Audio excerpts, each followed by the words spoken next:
Section 32.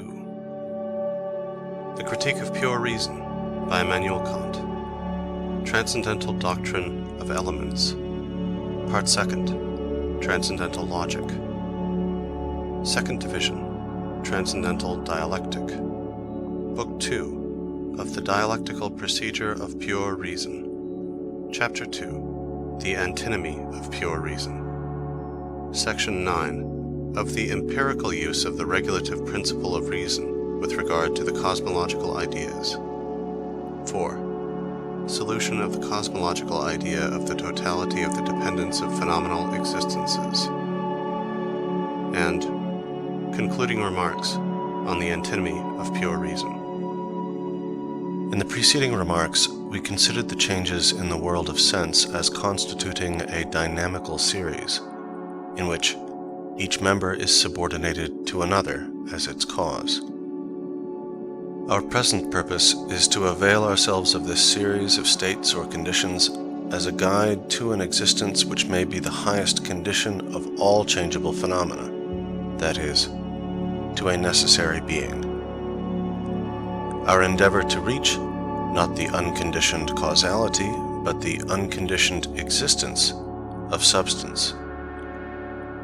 The series before us is therefore a series of conceptions, and not of intuitions, in which the one intuition is the condition of the other. But it is evident that, as all phenomena are subject to change and conditioned in their existence, the series of dependent existences cannot embrace an unconditioned member, the existence of which would be absolutely necessary. It follows that, if phenomena were things in themselves, and, as an immediate consequence from this supposition, condition and conditioned belonged to the same series of phenomena, the existence of a necessary being, as the condition of the existence of sensuous phenomena, would be perfectly impossible. An important distinction, however, exists between the dynamical and the mathematical regress. The latter is engaged solely with the combination of parts into a whole, or with the division of a whole into its parts, and therefore are the conditions of its series parts of the series, and to be consequently regarded as homogeneous, and for this reason as consisting, without exception, of phenomena. In the former regress, on the contrary, the aim of which is not to establish the possibility of an unconditioned whole consisting of given parts, or of an unconditioned part of a given whole, but to demonstrate the possibility of the deduction of a certain state from its cause, or of the contingent existence of substance from that which exists necessarily, it is not requisite that the condition should form part of an empirical series along with the conditioned. In the case of the apparent antinomy with which we are at present dealing, there exists a way of escape from the difficulty, for it is not impossible that both of the contradictory statements may be true in different relations. All sensuous phenomena may be contingent and consequently possess only an empirically conditioned existence, and yet there may also exist a non-empirical condition of the whole series, or, in other words, a necessary being. For this necessary being, as an intelligible condition, would not form a member, not even the highest member, of the series. The whole world of sense would be left in its empirically determined existence uninterfered with and uninfluenced. This would also form a ground of distinction between the modes of solution employed for the third and fourth antinomies. For, while in the consideration of freedom in the former antinomy, the thing itself, the cause, substantia phenomenon, was regarded as belonging to the series of conditions, and only its causality to the intelligible world. We are obliged in the present case to cogitate this necessary being as purely intelligible and as existing entirely apart from the world of sense, as an ens extramundanum, for otherwise it would be subject to the phenomenal law of contingency and dependence. In relation to the present problem, therefore, the regulative principle of reason is that everything in the sensuous world possesses an empirically conditioned existence, that no property of the sensuous world possesses unconditioned necessity, that we are bound to expect and, so far as is possible, to seek for the empirical condition of every member in the series of conditions, and that there is no sufficient reason to justify us in deducing any existence from a condition which lies out of and beyond the empirical series, or in regarding any existence as independent and self-subsistent, although this should not prevent us from recognizing the possibility of the whole series being based upon a being which is intelligible and, for this reason, free from all empirical conditions. But it has been far from my intention in these remarks to prove the existence of this unconditioned and necessary being, or even to evidence the possibility of a purely intelligible condition of the existence of all sensuous phenomena. As bounds were set to reason, to prevent it from leaving the guiding thread of empirical conditions and losing itself in transcendent theories which are incapable of concrete presentation, so it was my purpose, on the other hand, to set bounds to the law of the purely empirical understanding, and to protest against any attempts on its part at deciding on the possibility of things, or declaring the existence of the intelligible to be impossible, merely on the ground that it is not available for the explanation and exposition of phenomena. It has been shown at the same time that the contingency of all the phenomena of nature and their empirical conditions is quite consistent with the arbitrary hypothesis of a necessary, although purely intelligible condition, that no real contradiction exists between them, and that, consequently, both may be true.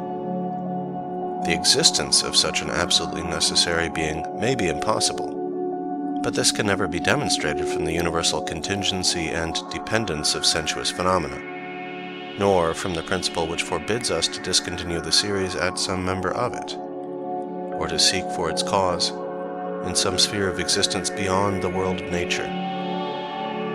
Reason goes its way in the empirical world and follows, too, its peculiar path in the sphere of the transcendental. The sensuous world contains nothing but phenomena which are mere representations and always sensuously conditioned. Things in themselves are not and cannot be objects to us. It is not to be wondered at, therefore, that we are not justified in leaping from some member of an empirical series beyond the world of sense, as if empirical representations were things in themselves, existing apart from their transcendental ground in the human mind, and the cause of whose existence may be sought out of the empirical series.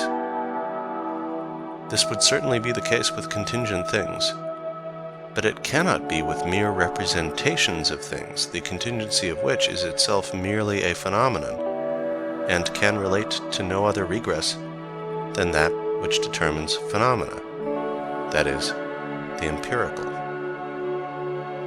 But to cogitate an intelligible ground of phenomena as free, moreover, from the contingency of the latter, conflicts neither with the unlimited nature of the empirical regress, nor with the complete contingency of phenomena. And the demonstration of this was the only thing necessary for the solution of this apparent antinomy. For if the condition of every conditioned, as regards its existence, is sensuous, and for this reason a part of the same series, it must be itself conditioned, as was shown in the antithesis of the fourth antinomy.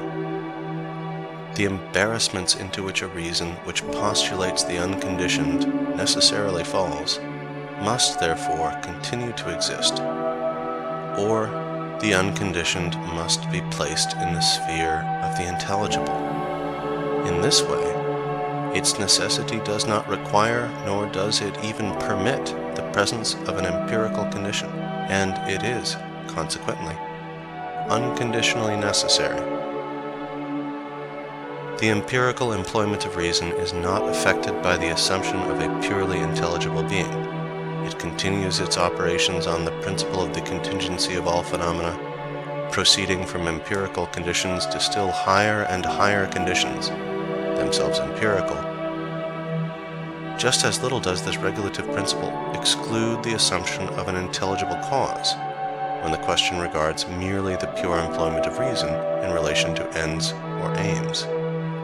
For, in this case, an intelligible cause signifies merely the transcendental and, to us unknown, ground of the possibility of sensuous phenomena, and its existence, necessary and independent of all sensuous conditions, is not inconsistent with the contingency of phenomena, or with the unlimited possibility of regress which exists in the series of empirical conditions.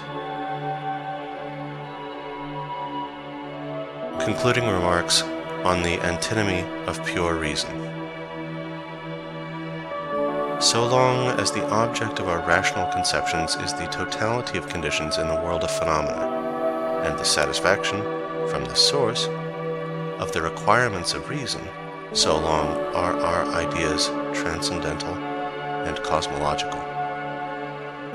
But when we set the unconditioned, which is the aim of all our inquiries, in a sphere which lies out of the world of sense and possible experience, our ideas become transcendent. They are then not merely serviceable towards the completion of the exercise of reason, which remains an idea, never executed, but always to be pursued. They detach themselves completely from experience, and construct for themselves objects, the material of which has not been presented by experience, and the objective reality of which is not based upon the completion of the empirical series, but upon pure a priori conceptions. The intelligible object of these transcendent ideas may be conceded as a transcendental object, but we cannot cogitate it as a thing determinable by certain distinct predicates relating to its internal nature, for it has no connection with empirical conceptions, nor are we justified in affirming the existence of any such object. It is, consequently, a mere product of the mind alone. Of all the cosmological ideas, however, it is that occasioning the fourth antinomy which compels us to venture upon this step. For the existence of phenomena, always conditioned and never self-subsistent, requires us to look for an object different from phenomena, an intelligible object, with which all contingency must cease. But, as we have allowed ourselves to assume the existence of a self-subsistent reality out of the field of experience, and are therefore obliged to regard phenomena as merely a contingent mode of representing intelligible objects employed by beings which are themselves intelligences, no other course remains for us than to follow analogy and employ the same mode in forming some conception of intelligible things, of which we have the least knowledge, which nature taught us to use in the formation of empirical conceptions. Experience made us acquainted with the contingent, but we are at present engaged in the discussion of things which are not objects of experience, and must, therefore, deduce our knowledge of them from that which is necessary absolutely and in itself, that is, from pure conceptions. Hence, the first step which we take out of the world of sense obliges us to begin our system of new cognition with the investigation of a necessary being, and to deduce from our conceptions of it all our conceptions of intelligible things. This we propose to attempt in the following chapter.